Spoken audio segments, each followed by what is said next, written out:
Here we are going to see after completion of entropy that available energy and unavailable energy. Okay. So before starting this topic, we should know one thing, that energy can be classified into two categories. One is known as high grade energy and one is called as low grade energy. So while we are talking about high grade energy, it is nothing but the work done.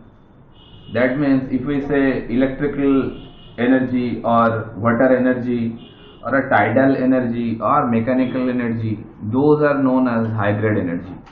Like I can write those examples like electrical energy or mechanical energy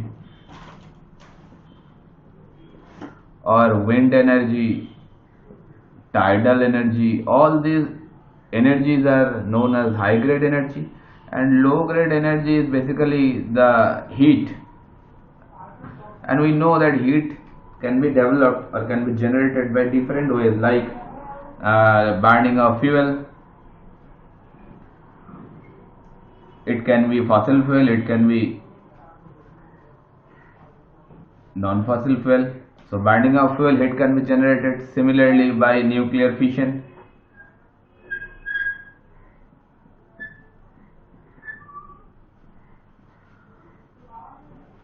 So by any means, if you generate some heat, then that heat energy is known as low grade energy. And in our daily practice, what we do, we basically convert that low grade energy,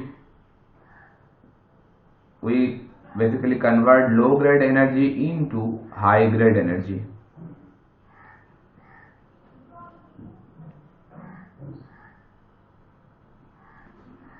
Always that low grade energy is being converted into a high grade energy. Now, during this conversion of this particular low grade energy to high grade energy, from second law of thermodynamics, we have already seen that total amount of heat energy cannot be converted into total amount of work output.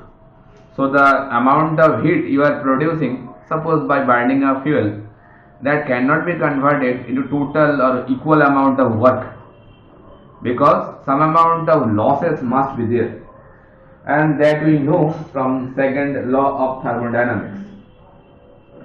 Okay, so I can write that thing also, that from second law of thermodynamics, from second law we know that it is not possible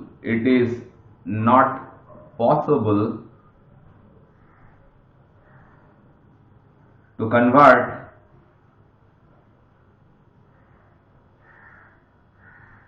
the total low grade energy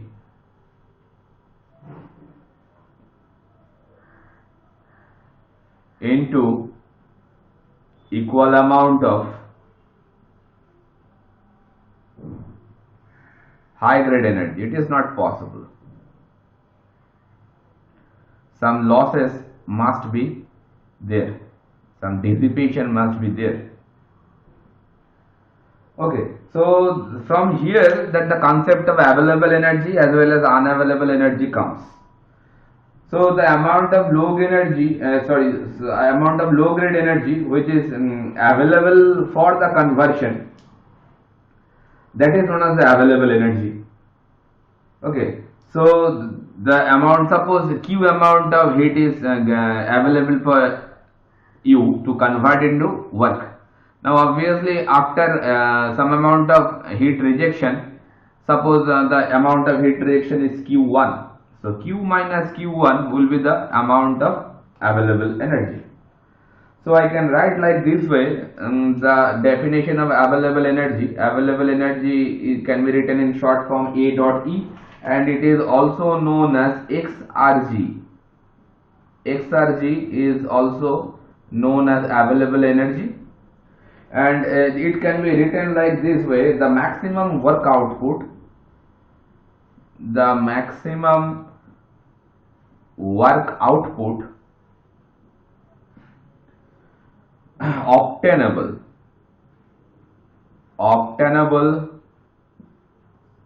from a certain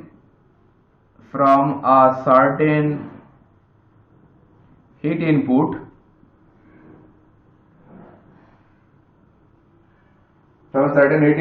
in a cyclic heat engine. Cyclic heat engine means a Carnot heat engine also, that is a cyclic heat engine, is called available energy. Or we can say also that available part of the, or we can say the available part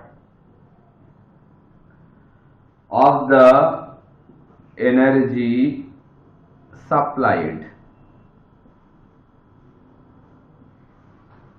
So that is the definition of available energy or exergy, that what amount of maximum work output it can produce, it can be developed by a cyclic heat engine.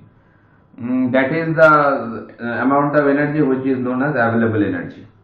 Okay, mind it, I am referring for maximum work output.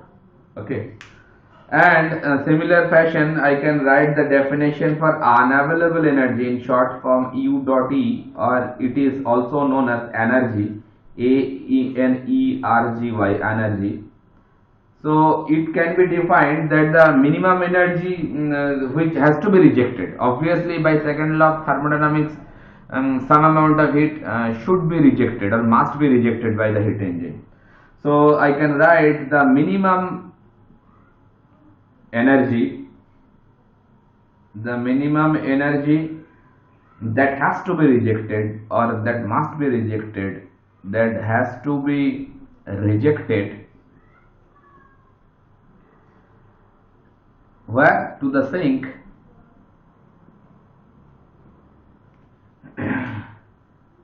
by the second law of thermodynamics. We know that thing, that some energy should be rejected to the sink, is called unavailable energy. So in a similar fashion I can write also that unavailable energy is the unavailable part of the energy supplied, just like this way, whatever I have written over here, the unavailable part of energy supplied.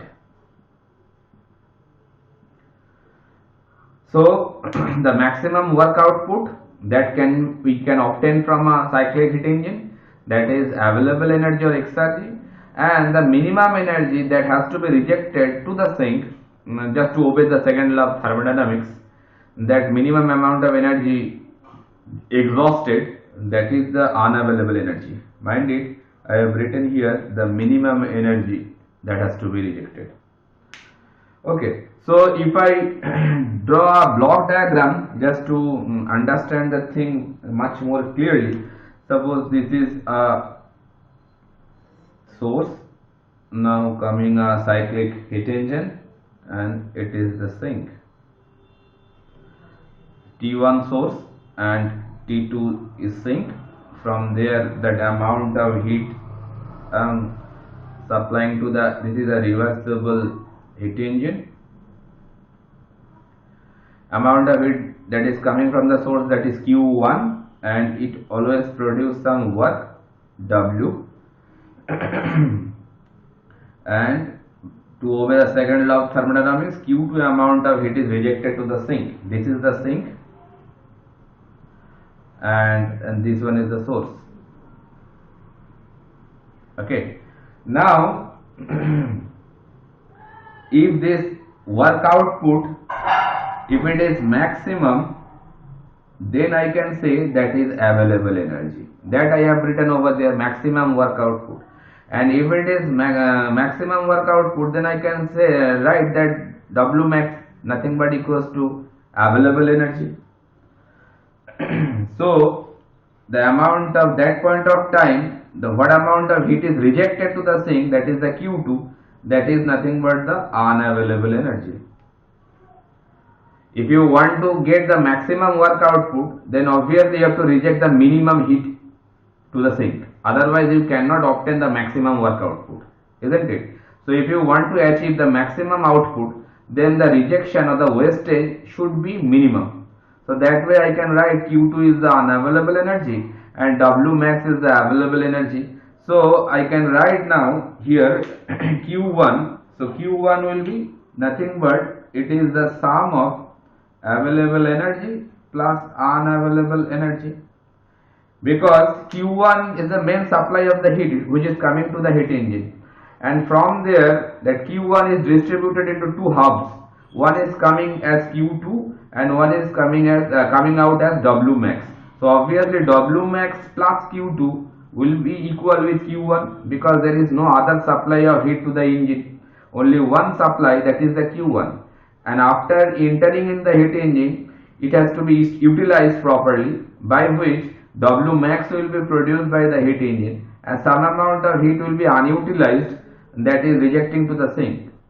So obviously Q2 plus W max will be the sum equal with the Q1. It's very true. So I can write here that Q1 is equals to available energy plus unavailable energy, and W max, that is the maximum work output, that is known as available energy, and that is nothing but Q1 minus unavailable energy. Now for a reversible engine, I can write eta reversible. For a reversible heat engine, I can write 1 minus T2 by T1. T2 is the temperature of sink and T1 is the temperature of source. So it is valid for a reversible heat engine efficiency. That expression we have derived a lot before. Now you can think one thing over here, that suppose if you want to maximize the eta reversible, that means if you want to maximize the efficiency by keeping T1 constant, so I can wipe some part from here, so I can use this portion of space.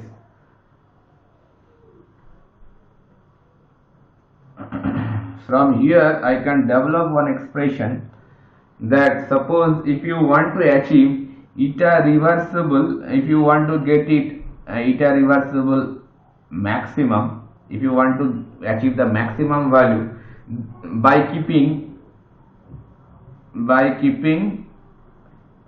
T1 constant, that means the source temperature that is remaining constant.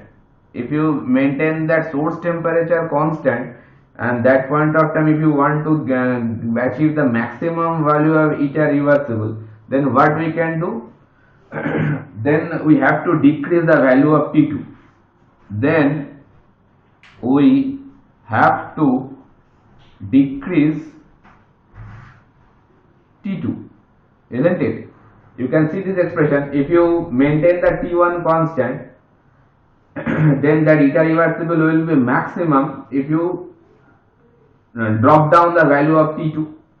If you drop down the value of T2, what will happen? This part will be lesser, so 1 minus that thing, it will give you the maximum efficiency.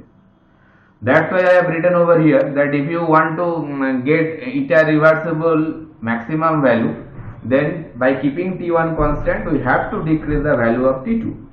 And T2, that is the temperature of sink.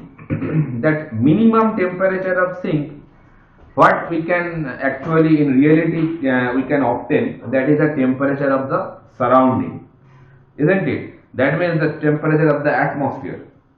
If the temperature of the sink, how much low it can go actually. Temperature of the sink, it can maximum go up to the temperature of the atmosphere or temperature of the surroundings, because the temperature of the sink, it cannot go below the temperature of atmosphere. Suppose if the temperature of surrounding, if it is T0, It is I am talking about the temperature of surrounding temperature. So the sink temperature cannot go below the T0 value, isn't it? So the minimum temperature of T2, that is the temperature of the surrounding, or rather say the temperature of atmosphere. So I can write here that T2, that minimum value of T2, that can be T0, that is the surrounding temperature. So T2 cannot go below the T0 value. So that way now I can write that eta reversible maximum, while I can achieve this one, why that T2 is becoming T0. So the expression will be like this now, okay, by maintaining the T1 constant. So from there I can write W max, or rather say the W reversible max, that should be what? That should be eta max, that is the maximum efficiency, multiplied with Q1, because we know the thermal efficiency of a heat engine, it is nothing but the work done by the heat supplied. So that way that relation is very well known to us. What I am saying that eta reversible is nothing but work done by heat supplied. So that way if we cross multiply that relation, it will give you W equals to eta into Q1. That expression I have used over here. You can see the W reversible, that means the reversible work done, it should be maximized, while the maximum efficiency is multiplied with the Q1. That means if it is maximum, then eta will be maximum. Okay, so that expression W reversible maximum value will be eta max into Q1, and that can be continued like this way, that it is W reversible maximum value, it is also eta reversible maximum value. So finally I am getting that W max, I am just omitting the reversible, it is making the expression very long, that's why I am omitting the reversible part, but mind it, that is a reversible work done, it is maximum, that is eta reversible maximum expression is already I have got. So 1 minus T0 by T1 into Q1, that is the expression what we achieve from here, that is the maximum work done. And we know that maximum work done for a reversible heat engine, that is nothing but the available energy. So that is the available energy. So if you can express that maximum available energy by this way also, Q1 minus unavailable energy. Also you can express the available energy in this particular form also, that one for a reversible heat engine, the available energy is nothing but 1 minus T0 by T1 into Q1. So Q1 is the amount of heat supplied to the heat engine, T0 is the temperature of the surrounding, and T1 is the amount of value of temperature for the source. So if you use this particular expression, then you can get the available energy for a reversible heat engine. Okay. Similarly, if you try to find out the expression for unavailable energy from here, because we have already got the expression for available energy, now if you want to find out that what is the expression for unavailable energy in the same pattern, so unavailable energy I can write from here, that unavailable energy is nothing but Q1 minus W max, isn't it? because from this diagram you can see that unavailable energy is nothing but Q1 minus W max. Okay, so Q1 is the amount of heat supplied, and the W max already we have got 1 minus T0 by T1 dot Q1. So from here I can develop a expression for unavailable energy. Q1 will be cancelled. It is coming like, final expression is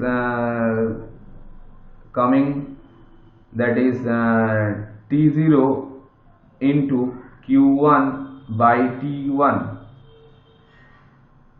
Okay, so Q1 by T1, that is nothing but the change of entropy. So I can write it like ds, because already we have seen that for a reversible process, a reversible cycle, ds is nothing but dq by t. So change of entropy is nothing but the amount of heat transferred to the temperature of the system boundary. Okay, so here you can see that Q1 is the amount of heat supplied to the system if I consider the heat engine as a system, and that T1 is the temperature of the source, and that T1 is basically coming to the heat engine. So at this particular point, if I consider the system, at this particular point the temperature of the system is T1 plus del T1. So del T1 is very small, that way I can consider the temperature of this particular point is also T1. So Q1 by T1 is nothing but the change of entropy sorry, for the system, that is heat engine over here.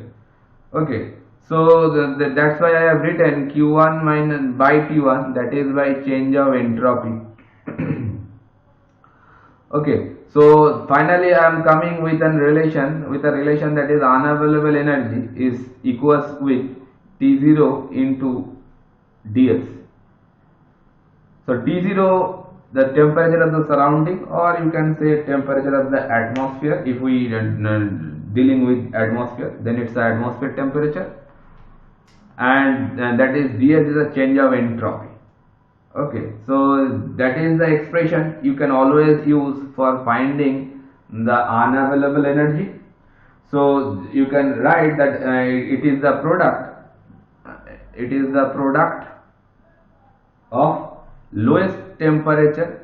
Normally it is the surrounding temperature. Lowest temperature of heat rejection, that is the T0. Normally it should be the surrounding temperature. It is a product of lowest temperature of heat rejection and the change of entropy, and the change of entropy of the system during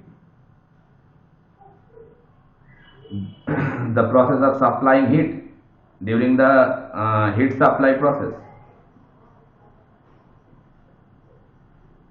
Mind it very carefully that entropy change ds is dealing with this particular part, not this part. That's why I have written the change of entropy of the system during the heat supply process, not the heat rejection process. Okay, where the heat supply is going on from source to the reversible heat engine. So I am dealing with the change of entropy here only onto this particular location. That's why I have taken the Q1 by T1. Otherwise, if we are bothering about the heat rejection part, then I should consider Q2 by T2. But I am not taken Q2 by T2.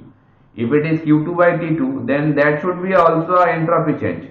But that should be dealing with the heat rejection part, not the heat supply part. Okay, so mind it, unavailable energy is a product of minimum temperature for the sink multiplied with the change of entropy, and the change of entropy is dealing with the heat supply process to the engine. And the available energy is nothing but 1 minus T0 by T1, that is T0, the same minimum temperature of the sink, that is multiplied with the amount of heat supplied to the heat engine. Okay, So that is the thing what is known as available energy as well as the unavailable energy.